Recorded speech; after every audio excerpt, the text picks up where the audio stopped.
Mary George സാമ്പത്തിക വിദഗ്ധ നമ്മളോടൊപ്പം ചെയ്യുന്നുണ്ട്. മേരി ജോർജ്, ഇവിടെ ഇപ്പോൾ തോമസ് ഐസക് ഞങ്ങൾക്ക് നൽകിയ അഭിമുഖത്തിലാണ് ഇത്തരത്തിലുള്ള കാര്യങ്ങളൊക്കെ അദ്ദേഹം വ്യക്തമാക്കിയത്. രണ്ടാം പിണറായി സർക്കാരിനെതിരെ ഇത്തരത്തിലൊരു ജനവികാരമുണ്ട്.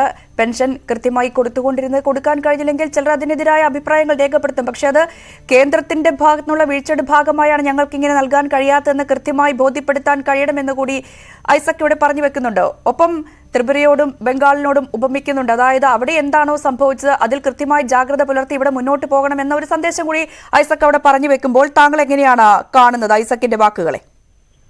അതായത് താങ്കൾ അവസാനം പറഞ്ഞതിൽ ഞാൻ ആദ്യം തുടങ്ങാം.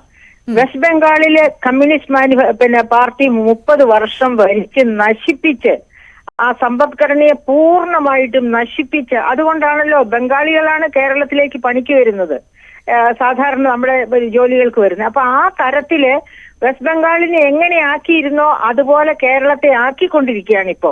വെസ്റ്റ് ബംഗാള് 13 വർഷം കൊണ്ട് മമതാ ബാനർജി ശ്രമിച്ചിട്ടും ഇപ്പോഴും ഭയങ്കര കടപ്രതിസന്ധിയിലാണ്. അതായത് റിസർവ് ബാങ്കിന്റെ ഈ അടുത്ത നാളിൽ പുറത്തു വന്ന കണക്കനുസരിച്ച്, ഏറ്റവും അവസാനം പുറത്തു വന്ന കണക്കനുസരിച്ച് 3 സംസ്ഥാനങ്ങളാണ് GSDPയുടെ 35% കടം വാങ്ങിയിട്ടുള്ളവര്. അത് ഒന്ന് വെസ്റ്റ് ബംഗാള്, ഒന്ന് പഞ്ചാബ്, ഒന്ന് കേരളം. കേരളത്തിന്റെ കേസില് ഡോക്ടർ ഐസക് എന്ത് പറഞ്ഞാലും ഈ 35% എന്ന് പറയുന്നത് ബജറ്റ്, അതായത് നിയമപരമായിട്ട് ഫിസ്ക്കൽ റെസ്പോൺസിബിലിറ്റി ആക്ട് അനുസരിക്കുന്നതാണ്. ആ 29% അംഗീകരിക്കപ്പെട്ട കടം. അതിനേക്കാൾ ഉപരി 36.5% ഈ കഴിഞ്ഞ സാമ്പത്തിക വർഷത്തിൽ കാണിച്ചിരിക്കുന്ന കടം. അപ്പൊ അത് തന്നെയുമല്ല, അതായത് അതാണ് റിസർവ് ബാങ്ക് ഓഫ് ഇന്ത്യ ചൂണ്ടിക്കാണിച്ചത്. ഇനി നമ്മളൊരു കടക്കണിയിലേക്ക് പോകുന്ന അവസ്ഥയിലാണ്, ഭയങ്കര ധനപ്രതിസന്ധിയാണെന്ന് ഡോക്ടർ ഐസക് സമ്മതിക്കുന്നു. അതിന്റെ പ്രധാനപ്പെട്ട കാരണം ആയിട്ട് നമുക്ക് ചൂണ്ടിക്കാണിക്കാൻ പറ്റുന്നത് കിഫ്ബി വഴിയും സോഷ്യൽ സെക്യൂരിറ്റി ഫണ്ട് വഴിയും എടുത്ത കടം.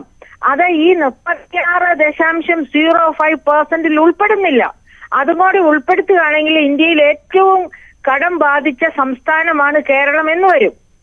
എന്നിട്ട് ഇങ്ങനെ കടം ബാധിച്ച സംസ്ഥാനമായിട്ടും ഡോക്ടർ ഐസക് പറഞ്ഞത് 100% ശരിയാണ്.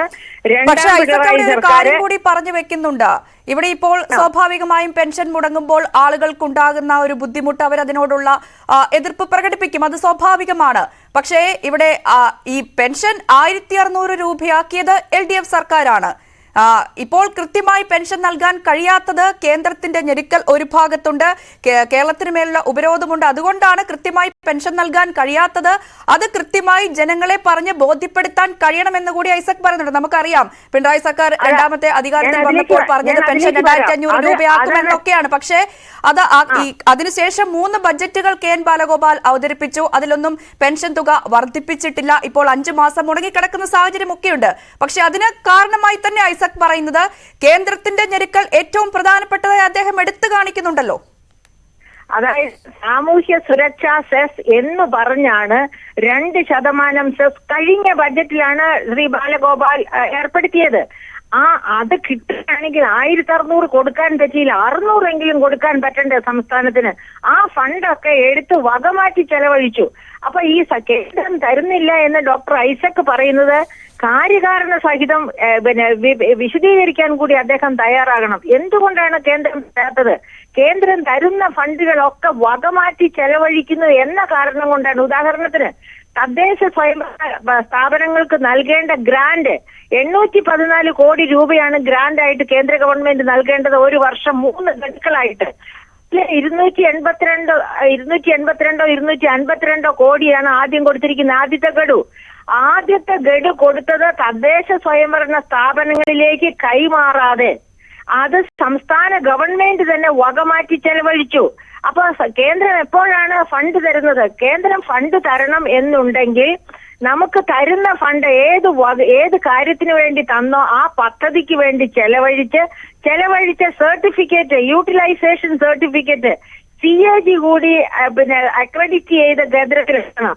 അങ്ങനെ കേന്ദ്രത്തിൽ എത്തിയാലേ അടുത്ത ഗഡു ഗ്രാന്റ് തരൂ. അപ്പൊ ഇപ്പൊ എന്താ സംഭവിച്ചത്? തദ്ദേശ സ്വയംഭരണ സ്ഥാപനങ്ങളുടെ പദ്ധതി ചെലവ് 30% താഴെ നിൽക്കുകയാണ്. എന്നിട്ട് പോലും ആദ്യ ഗഡു കേന്ദ്രത്തിൽ നിന്ന് ഗ്രാന്റ് ആയി കിട്ടിയ ആദ്യ ഗഡു ഇതുവരെ തദ്ദേശ സ്വയംഭരണ സ്ഥാപനങ്ങൾക്ക് കൈമാറിയിട്ടില്ല. Yes. അതുകൊണ്ട് രണ്ടാമത്തെ മൂന്നാമത്തെ ഗഡു കിട്ടിയില്ല. Yes. ഡോക്ടർ ഐസക് പറഞ്ഞതുപോലെ നമുക്ക് നെല്ലിന്റെ കാര്യം അറിയാം. നെല്ലിന്റെ സംഭരണത്തിനുള്ള തുക യൂട്ടിലൈസേഷൻ സർട്ടിഫിക്കറ്റ് കിട്ടിയാലേ കേന്ദ്രം കൃത്യമായിട്ട് നെല്ല് സംഭരിച്ച തുകയും മറ്റ് അതിനുവേണ്ടി ചെലവഴിക്കേണ്ടി വന്ന മറ്റ് കാര്യങ്ങളും എല്ലാം ചേർത്തുള്ള തുക കൊടുക്കുന്നത്. പക്ഷെ അത് കിട്ടുന്നത് വരെയും കേന്ദ്രം കൊടുക്കില്ല. കാരണം കേന്ദ്രം ഒരു സംസ്ഥാനത്തിന് കൊടുത്താൽ പോരാ, 28 സംസ്ഥാനങ്ങൾക്ക് കൊടുക്കണം. 28 സംസ്ഥാനങ്ങളും വകമാറ്റി ചെലവഴിച്ചാൽ കേന്ദ്രം എന്ത് ചെയ്യും? അപ്പൊ അങ്ങനെ ഒരു അതായത് ചെയ്യുന്ന കാര്യങ്ങളോട്, അതായത് ഒരു ബജറ്റിൽ പ്രോമിസ് ചെയ്യുന്ന വാഗ്ദാനങ്ങൾ പാലിക്കാൻ സർക്കാർ തയ്യാറാകണം. ഈ കഴിഞ്ഞ ബജറ്റിൽ പറഞ്ഞ ഒറ്റ വാഗ്ദാനം പോലും പാലിക്കാൻ തയ്യാറായിട്ടില്ല. പാലിക്കാൻ സർക്കാർ തയ്യാറാകണമെന്ന് പറയുമ്പോഴും ഒരു വശത്ത് കേന്ദ്രം ഏത് രീതിയിലാണ് സംസ്ഥാനത്തിനോട് പെരുമാറുന്നത് എന്ന് കൂടി നമ്മൾ കാണണം എന്നതും ശ്രദ്ധേയമാണ്.